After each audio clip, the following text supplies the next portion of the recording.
ছেলে বাড়ি সব ভেঙে গেল কইতে শালা বড় মস্ত হয়েছে।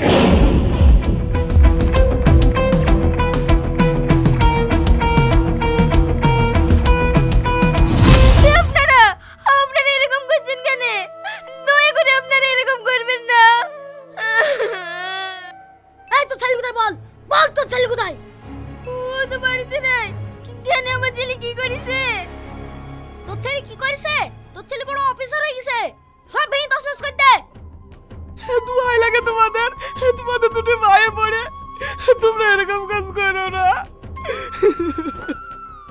শালা ছেলে সরকারের বিরুদ্ধে কথা বলে তার বাবা আর বলে পায়ে পড়ি মারছে লাগে। আপনাদের আমি পা ধরছি, আপনারা দয়া করে ওকে মারেন না। ও দু চোখে দেখতে পায় না। ছেলেকে ভালো করে বুঝিয়ে দিস, যদি বেশি হিরো দিয়ে সাজার চেষ্টা করে না গ্রাম ছাড়া করবো। এই চল।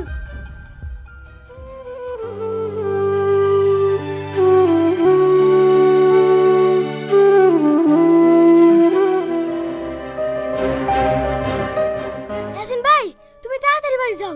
পার্টির লোক তোমাদের ভাঙচুর করে তোমার আব্বাকে মেরে অজ্ঞান করে দিয়েছে। তুই কি বলছিস? হ্যাঁ, তুমি তাড়াতাড়ি তোমার আব্বাকে হাসপাতালে নিয়ে যাও, নাহলে মরে যাবে।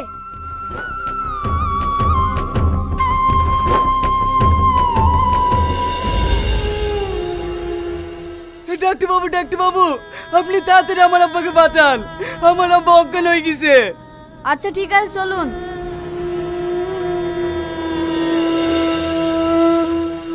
এটা কিভাবে হলো? স্যার, কিছু পার্টির লোক আমার আব্বাকে মেরে মাথা ফাটিয়ে দিছে। কি? আপনি এফআইআর করেছেন? না স্যার, আমি সরাসরি হাসপাতালে নিয়ে চলে এসেছি, আপনি আমার আব্বাকে দেখুন। সরি, এফআইআর না করলে আপনার বাবাকে আমরা ট্রিটমেন্ট করতে পারবো না। স্যার, আমার আব্বা তো মরে যাবে। দেখুন, আমার কিচ্ছু করার নেই, আর তাছাড়া আমাদের হসপিটালে আর বেডও নেই। বলছি 1 নম্বর বেডটা ফাঁকা আছে, ওটা তাড়াতাড়ি রেডি করো। এমএলএ সাহেবের এক রিলেটিভ অসুস্থ, সে আসছে।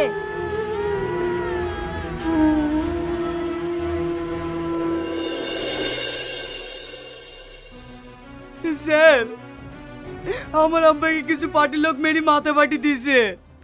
তুই সেই ছেলেটা না, কদিন আগে সরকারের বিরুদ্ধে উলটপালট কথা বলে ভাইরাল হলি? হ্যাঁ স্যার। একটু পড়াশোনা শিখে নিজেকে খুব দাদা ভাবিস নাকি? স্যার, আপনি আমাকে যা খুশি বলেন, যা খুশি করেন, কিন্তু প্লিজ আমার এই বাইকটা নেন, না হলে ডাক্তার বাবু আমার আব্বাকে দেখছে না। তো আমি কি করব? তুই জানিস তুই আমার কত বড় ক্ষতি করেছিস? তোর জন্য আমার প্রমোশনটা আটকে গেছে। এতে আমার কি দোষ? আমি কি করলাম? তুই কি করলি? স্যার, সত্য কথা বলাটা কি অপরাধ? আমাদের কি নিজস্ব কোনো বাক স্বাধীনতা নেই? না নেই। কি বলেছিস একবার ভালো করে ভেবে দেখ।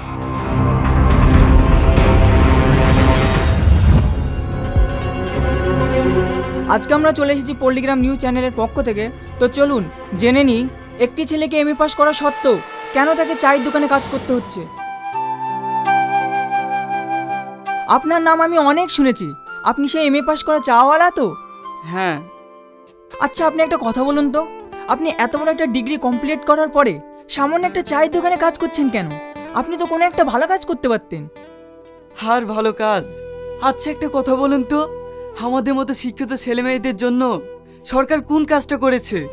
আজ হাজার হাজার শিক্ষিত ছেলেমেয়েরা রাস্তাঘাটে বেকার ঘুরে বেড়াচ্ছে, তাদের কাছে কোনো কাজ নেই, আর তাদের কষ্টটা বোঝার মতো ক্ষমতা কারণ নেই।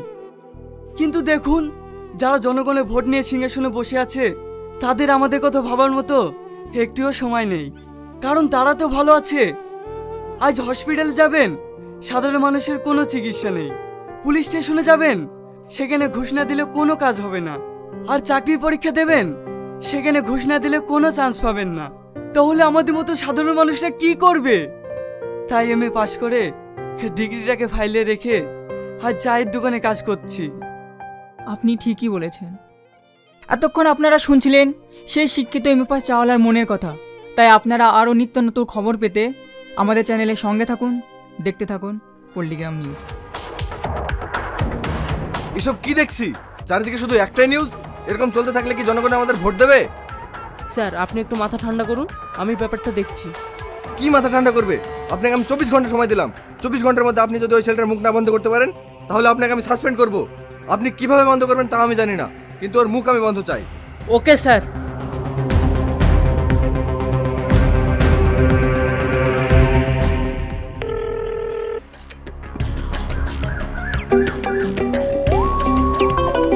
এই ওটাকে মন্ত্রী সাহেব আমাকে ফোন করছে কেন?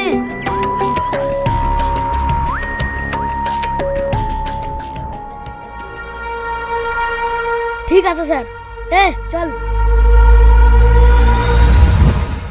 কি হলো, মনে পড়লো? স্যার এইটা বলে যদি আমার অপরাধ হয়ে থাকে তাহলে আপনি আমাকে শাস্তি দেন, কিন্তু প্লিজ আপনি আমার এফআইআরটা নেন, নাহলে আমার আব্বা মারা যাবে। তোর আব্বা মরল কি বাঁচলো তা দেখে আমার লাভ নেই, তোর কোনো এফআইআর হবে না, সর এখান থেকে। আব্বা তোমার কিচ্ছু হবে না আব্বা, আমি তোমার কিচ্ছু হইতে যাবো না, আমি তোমাকে অন্য জায়গায় নিয়ে যাবো।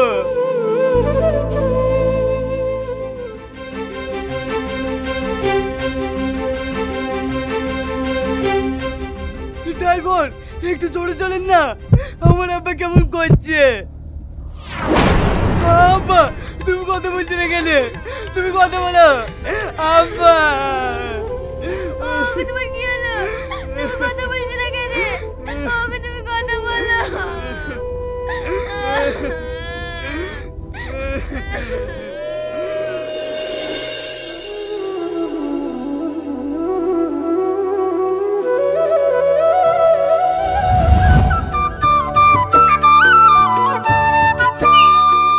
কি রে, কাল যে চাকরির পরীক্ষা দিতে গেলি, পরীক্ষা কেমন হলো? আব্বা ও চাকরি হবে না, 100 লাখ টাকা ঘুষ চাইছে, এখন মনে হচ্ছে পড়াশোনা করেই ভুল করেছি। পাগল কোথাকার, পড়াশোনা করে কি সবাই চাকরি পাওয়ার জন্য? শিক্ষা হচ্ছে জাতির মেরুদণ্ড। আর চাকরি না পেলে কি হবে? তোকে তো মনের মতো মানুষ তৈরি করতে পেরেছি, এটাই আমার কাছে অনেক গর্বের। ঠিক আছে, তুই কোনো চিন্তা করিস নি।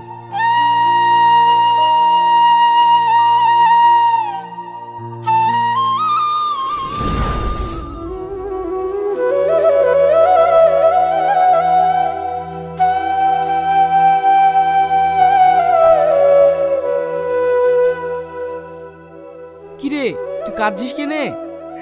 আমি আমার আব্বাকে বাঁচাতে পারলাম না। দেখ, একদিন সবাইকেই এই পৃথিবী ছেড়ে চলে যেতে হবে, এই নিয়ে কাঁদলে হবে? চল, আজকে ছাত্র আন্দোলন চলছে, সে আন্দোলনে আমরাও যোগদান করি।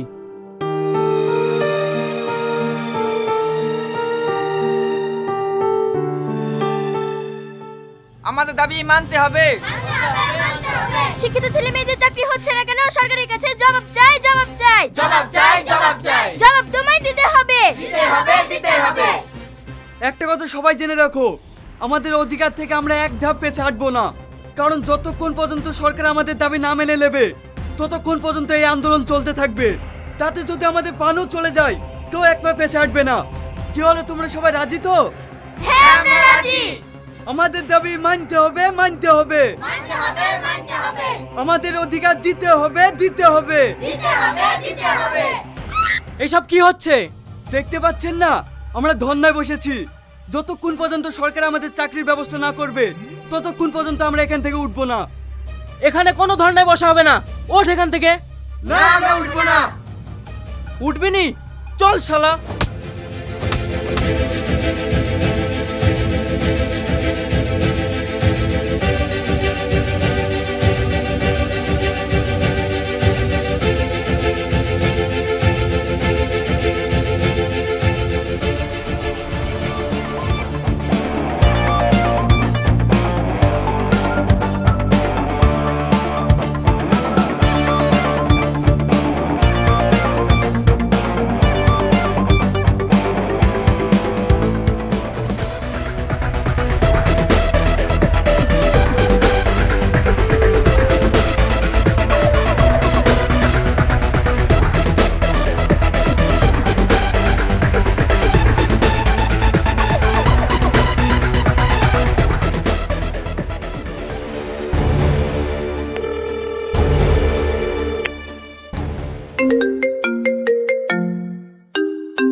হ্যালো স্যার, এখানে ছাত্রদের আন্দোলন অনেক বড় আকার ধারণ করে ফেলেছে, কোনোভাবে আটকানো যাচ্ছে না।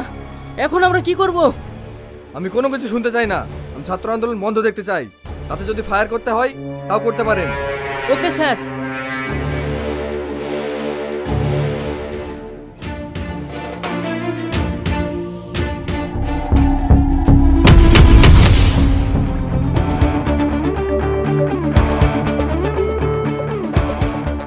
ফায়ার! এই পুলিশ এসে কে গুলি মেরেছে, ধর ওকে, ধর ধর। কে পুলিশ আপনি? জয় হিন্দ, বন্দে